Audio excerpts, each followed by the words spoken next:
So off the back of that Instagram post I put up of my client making insane progress, I thought it would be great to sort of touch on how progress works and the levers that I pull as a coach to get the best results with my clients and myself, as you know, I practice what I preach. So we're going to go through just the phases of like how adaptation really starts to happen first. You know, you've spoken about this all the time, but it's really important to understand that this is really what it takes to put on muscle mass. It is a slow process, but with the right levers pulled in the right order and with the right application to training intensity program, food, keeping things simple, tasty, and repeatable with your food is the most important thing. Over 90 days, you can get some fantastic results. So phase one is really this neurological adaptation. It's from week 0 to 6 when your nervous system gets better at using muscle it already has.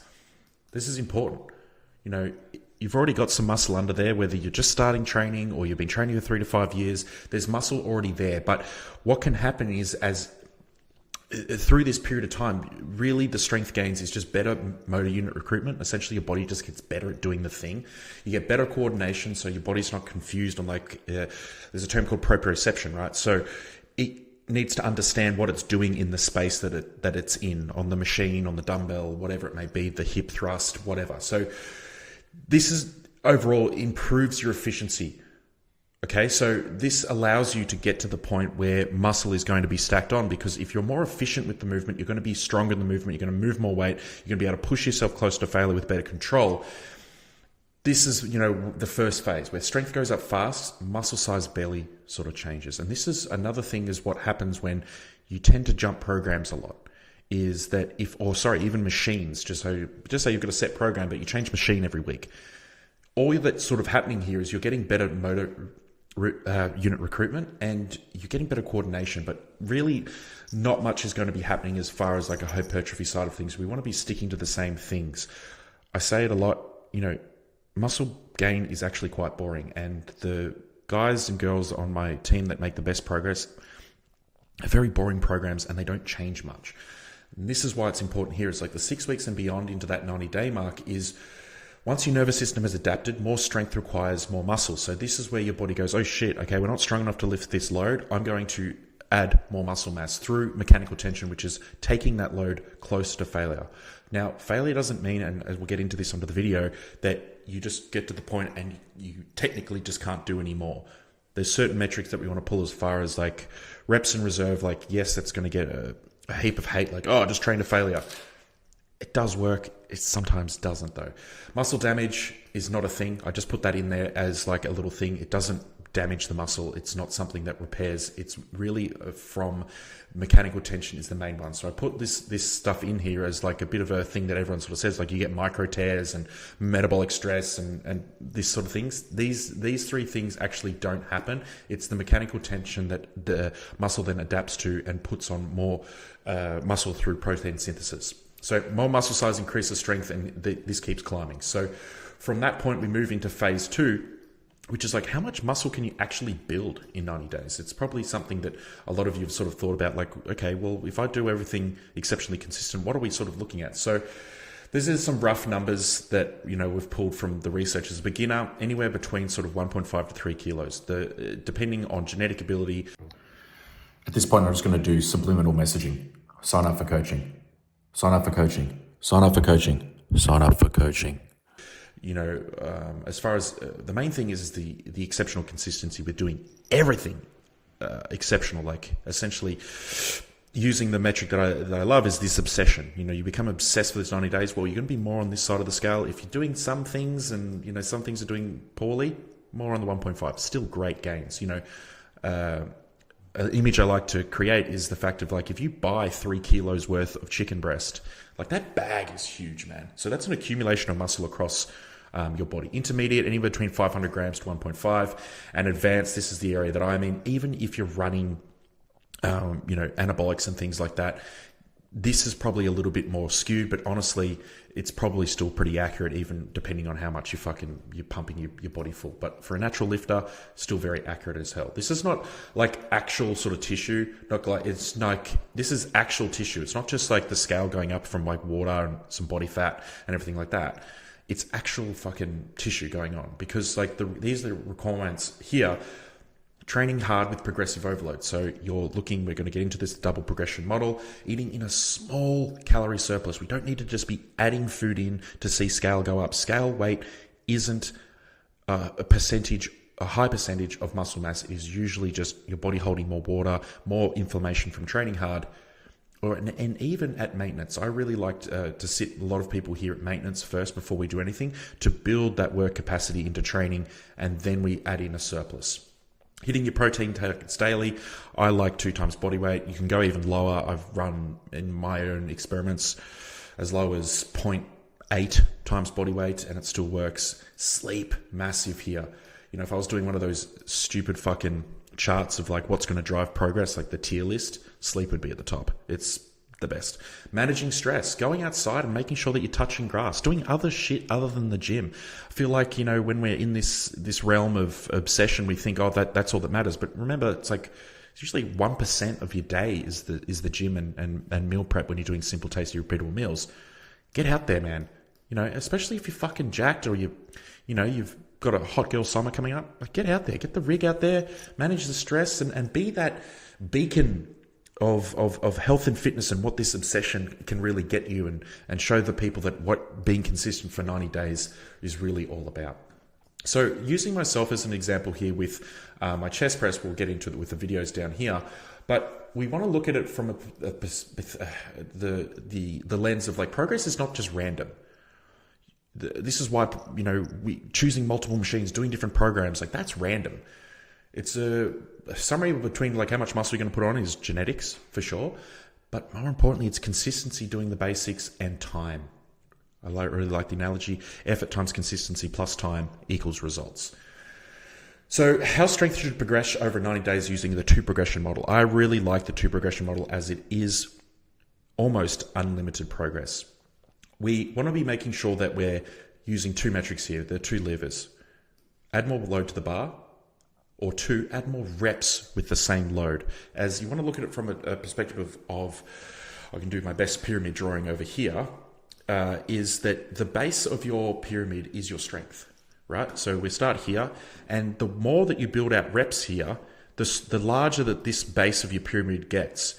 And then from that point, as the pyramid goes up, you start to be able to add more load at all these different levels. And these are the reps that start to build out here and here and here. And then your peak strength, or your estimated 1RM, which is a great way to understand that you are getting stronger, increases. So this is the benefit of adding reps rather than just plates and plates and plates and plates. So here's an example of my chest press back from May. So I did 10 by 10 at 170 kilos. The next week, I went up in weight because I'd earned the right, because I'm using a rep range. So I like rep ranges because, again, this helps with the double progression model. You understand where the reps can be pushed to with a certain load before you earn the right to add weight to the bar. Then at June 6 reps at 175, 8 at 160. So again, I started to use a top set back down model because I want to be making sure that there's a big, heavy, highly fiber recruiting top set. And then usually it's quite hard to back that up with the amount of intent and, you know, arousal that you do to get into it. So backing the weight down by a percentage and still making sure that it's within the range of the rep range that you want to be targeting to fail at is a great way to drive success. So here I had not earned the right to increase the weight for the next week. You can see here, 9, 175. My rep range is 6 to 8. I beat it. Awesome. And same with the 160. Cool, I've earned the right to increase the load. Now, if I wasn't such a meathead, I could increase the load by like 1.25. But because I'm a meathead, I decided, and I wanted to see a lot of weight on the machine, I went up to 180 kilos.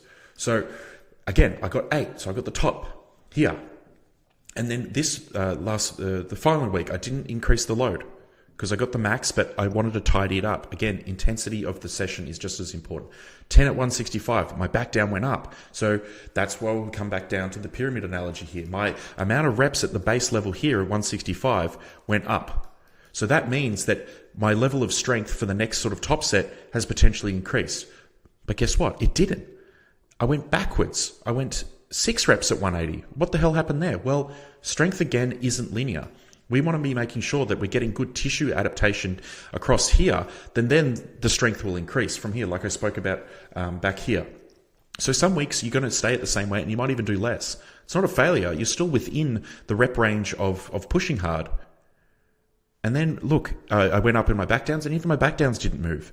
But this was also due to the fact that my other movements before this press had increased. So I'd already delivered quite a lot of fatigue before going into this. But I also knew that because I had actually beaten the reps of my previous exercises, that the following week I will have progressed, and I'll show you that progression in the videos down there. So that's just a way that I like to always look at and see that there's progress actually happening, rather than just seeing progress as how much weight's on the actual bar as well, because you can still add load through reps. So coming over to 4, what do we expect? Strength progress. This sort of ties into number 1. From 0 to 6, strength goes up. From +6, strength starts to really slow down, but we start to get visible size on our physiques. So before you quit at 6 weeks, you're going to miss the shift of when you actually start to put on tissue. If you quit before 90 days, you just miss those results and that ability to actually see improvement across everything. So let's really get into the weeds with this exercise here. This is the press, right? So I'm going to talk more about the execution of this exercise first, not so much the progress. So the cues that I'm using to make sure that every single time the machine is repeatable and I'm able to see those strength adaptations happen and then be putting on more muscle mass. So really here, the first thing that you can see here is just more of a psych up. I've got a really good song that I only use for these top sets. So again, mental arousal, neurological arousal. Once that song comes on, I'm in it. Very important to have as well. And don't use that song for everything. This is something I learned from powerlifting. You know, you want to have that song just dedicated to these really tight top sets where you need to switch on. I really like this machine because the great benefit of it is it has a foot lever, which allows the handles to come more into the mid-range to do that first lift off.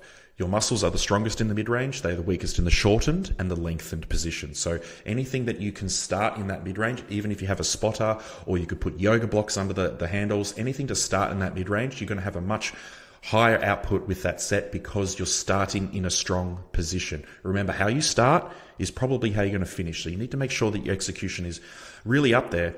And this goes for fucking chest press, for hip thrusts, for the girls, all of the cues and things like that. If you want really good cues with all that stuff, we're going to be breaking down all these sort of videos along the way. So this is going to be a much longer of a video. So what I'm looking for here with my grip, so you can see I'm getting really sort of like, focused on where my grip. You want to be pressing across this band here, because what that does is it aligns your wrist down to your elbow, and you're going to be able to have the most force to deliver there. If your wrists are like this, or they're like this, or your elbows are up here like this, you're not going to be able to produce a lot of force because you cannot lie to biomechanics. How your chest wants to work across that horizontal abduction and adduction is it needs to be nice and stacked. So really take a conscious effort on finding that grip where your wrist is stacked over your elbow. In converging presses, you want to make sure that when that weight converges, that's where it's stacked. It doesn't matter if you sort of like this with the converging exercises as you sort of come out to here, but you want to be making sure that in that convergence that wrist and elbow is stacked together, because the mechanism of where your chest actually grows is all you need to think about is bicep to chest. That's essentially what the chest does. It does it from the pressing, it does it from the flying, which we'll get into, but really that is the mechanism there that's going to have the biggest contraction. So moving into past the grip, I then push the lever down and I get started into that mid-range position. From here, I am very concentrated on keeping even pressure throughout myself on the bench. My butt's not coming off the bench. My lower back isn't arched like this. My chest is proud. Imagine there's like a light string in between your titties and it's just pulling you to the roof. It's just this. It's not this. It's not super proud because then that reduces the range of motion. Yes, it'll feel easier, but you're not getting the full amount of stretch and contraction in your chest. Chest is proud. From here, I'm making sure that my shoulders don't go past my rib cage. Now, this is a genetic thing with a lot of people with chest growth and things, is that depends on your structure of rib cage, how much good engagement you're going to get through your chest. I'm lucky enough, I have quite a broad sort of chest. So it means that I'm able to get a really good sort of stretch. But if you're a little bit sort of narrower, well, I would be saying that potentially you want to be working more through like some inclines, the range of motion would change, all of this stuff I would have to see If you want to send me a chest press, send it to me on Instagram and you'll get a free gift from that. But from here now, I'm really focusing on seeing that good contraction. See that at the top here? I'm really focused on squeezing and pushing, not so much punching the weight. I'm thinking about it the whole time that I'm just trying to extend my elbows. I'm trying to bring that bicep across the chest here, rather than just trying to punch the weight. I'm really trying to concentrate and get that contraction, keeping that chest nice and proud, keeping pressure into the chair, and then squeezing forward. From here, it's just the same repetition. I'm really just trying to concentrate and keep that chest in that locked in, that posture. Chest training is a lot about posture. So keeping that chest upwards and making sure that those shoulders aren't just dipping past your chest and then throwing out your posture as well. From here, same thing. I'm keeping that even pressure through the grip. I'm actually gripping really hard as well, because if you can grip really hard, you're going to get more engagement all through your shoulders and more lock-in, and then able to sort of allow your shoulder blades to move more freely because they've got a good stable position. So gripping really hard and focusing on just pushing really hard across that sort of, the thumb and forefinger area, not through your pinkies. And again, here I've got Liana just giving me a good sort of spot towards the end, but you can see here that every single rep I'm trying to make the same. This is why the double progressions model is so good, is because if there was leaks in this, I would see it and I would not be comfortable with adding weight next week. But because this set was so good and I hit the max reps of 10, I'm more than confident to add, probably with this amount of effort, 1.25 kilos next week. So you can see that even the last rep, because, and the saying that you always hear me say, if it's not slowing, it ain't growing, because that's how mechanical tension works, is you can see here this last rep, really controlled. I haven't really shifted my posture at all. I haven't started doing this and getting all wacky with it. Everything is locked down. And then I'm just using Liana as just a slight little confidence booster. To just, her hands were simply just placed on the handles. She wasn't offering any sort of support with the lockout, enabling me to get this really great last sort of contraction of a set. So that's what I look for with a press. Now let's have a look at a fly variation. So we're going to come over here to fly. Now, I really like this machine from NewTek because the back pad is actually quite thin. So why you want a thin back pad is that flying is a lot, you want to have your scapulars be able to retract and protract. So that's essentially how you get horizontal adduction, which is what the chest does.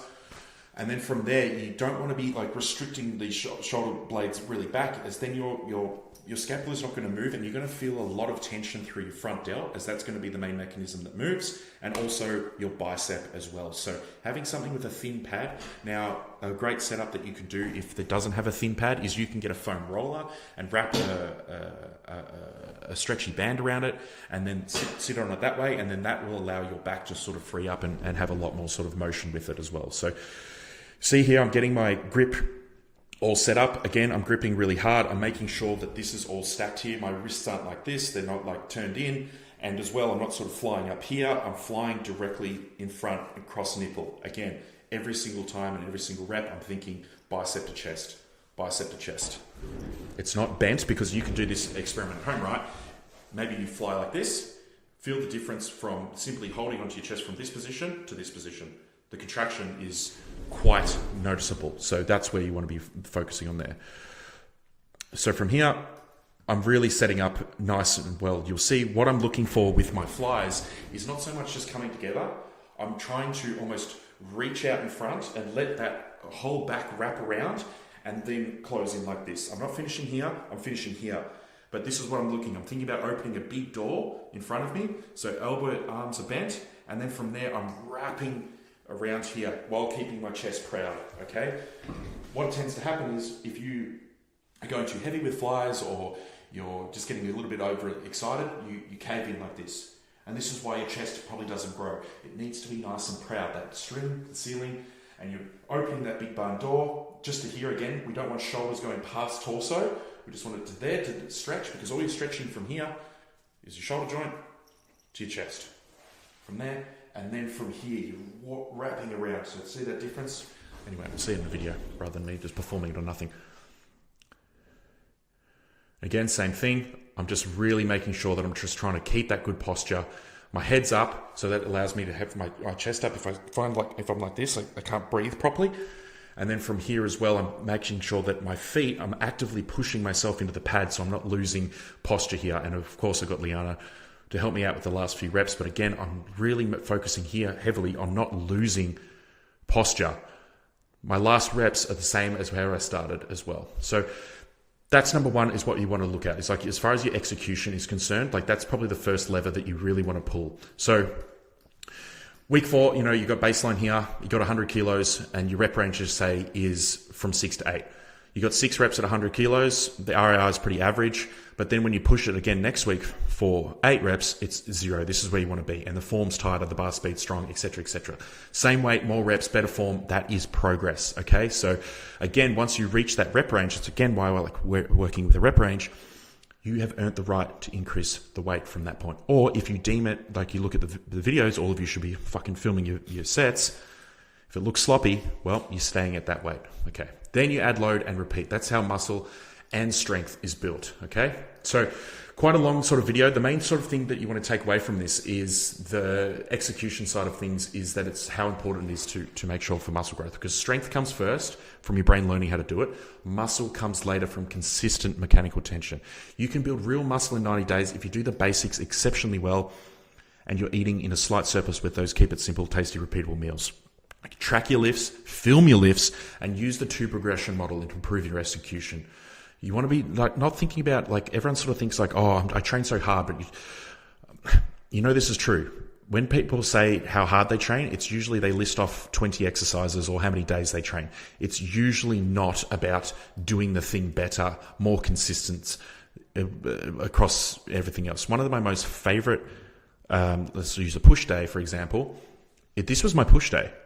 This was my chest day. It was just 2 exercises. I do another exercise on another day, but this is my main chest day. It's 2 exercises, a press and a fly. You can make this, remember, it's not the program,